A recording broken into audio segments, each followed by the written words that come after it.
জিজ্ঞাসা করেছিলে যে জিএনএম আর এএনএম এর কাট অফ কীরকম যাবে। তো ওটা তো বিশ্লেষণ করে লেখার ব্যাপার, এবার ওটা লিখতে গেলে অনেকটা টাইম চলে যাচ্ছিলো টেলিগ্রাম গ্রুপেই। সেই জন্য আমি ভাবলাম যে একটা ভিডিও করে দিই। এবার আমি যেহেতু ভিডিও করি না, তো সেই জন্য একটু ভয়েসের সমস্যা হতে পারে, আমাদেরকে একটু ভলিউমটা বাড়িয়ে দেখে নিই। যারা আমাকে চেনো না তাদের উদ্দেশ্যে বলি, আমাদের একটা টেলিগ্রাম গ্রুপ আছে যেখানে এএনএম এবং জিএনএম এ যারা প্রিপারেশন নেয় তারা আছে। বলছি আমি দিশা। বছরে যে কাট অফটা যেতে চলেছে সেই কাট অফটা কিন্তু আগের বছরের তুলনায় অনেকটা বেশি যেতে চলেছে। কেন যাচ্ছে সেটার অনেকগুলো কারণ হয়। কম্পিটিশান বেড়েছে যেমন, তেমন তো দুর্নীতির পরিমাণ এখানে বেড়েছে। কারণ এবছরেও দেখেছো কয়েকটা জেলা আছে, জেলাগুলোর নাম আমি বলছি না, সেই সব জেলাগুলোয় ফোন নিয়ে সব ঢুকে গেছে পরীক্ষা দিতে। সেসব যাই হোক বাদ দিলাম।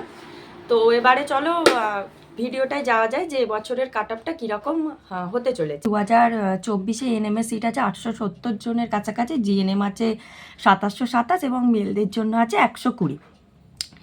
এবার এবছরে জিএনএম এর সেফ স্কোর যদি আমি বলি, কোনো ধরো মেল কেউ ধরো পেয়েছে 100 নাম্বার, যে পেয়েছে তার জিএমআর র্যাঙ্ক হচ্ছে 150।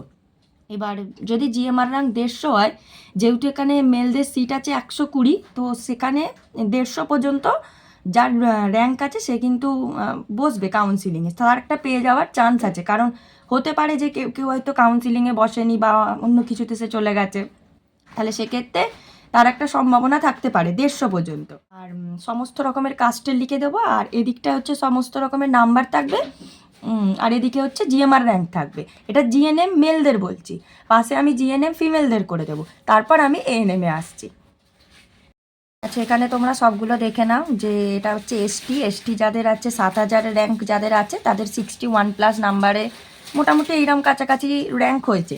আচ্ছা, এই যে র্যাঙ্কগুলো সব আছে এগুলো কিন্তু সব কিছু জিএমআর র্যাঙ্ক, আমি কিন্তু কোনো কাস্ট ওয়াইজ র্যাঙ্ক বলিনি, ঠিক আছে? জিএমআর র্যাঙ্ক এটা তোমরা দেখবে, একটা জিএনএম র্যাঙ্ক থাকে, একটা এএনএম র্যাঙ্ক থাকে, এটা হচ্ছে সব জিএমআর র্যাঙ্ক।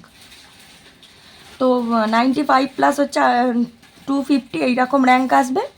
এই র্যাঙ্কের মধ্যে যে মেলরা আছে তারা কিন্তু সেফ আছো। এবারে যতক্ষণ না অফিসিয়ালি সব কিছু আসছে ততক্ষণ তো বোঝা যাবে, এটা কিন্তু এক্সপেক্টেড। সবাই একবার দেখ।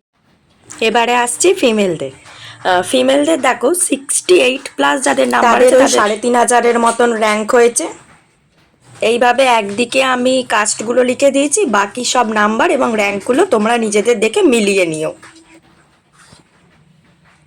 যদি কোনো কিছু বুঝতে অসুবিধা হয় তাহলে তোমরা কমেন্টে জানাবে। এবার আসছি এএনএম এ। এই বছরে তো এএনএম এর সিট বাড়বে বলছে, কিন্তু আবার কমেও যেতে পারে। এই বছরের সিট আছে 870 জনের কাছাকাছি। এবার এখানে দেখো ইউআরদের 1500 থেকে 1200, কিন্তু 1000-এর মধ্যে যদি কারোর নাম্বার থাকে সে কিন্তু অবশ্যই সেফ জোনে আছে। বাকি তোমরা র্যাঙ্কগুলো দেখে মিলিয়ে নিও।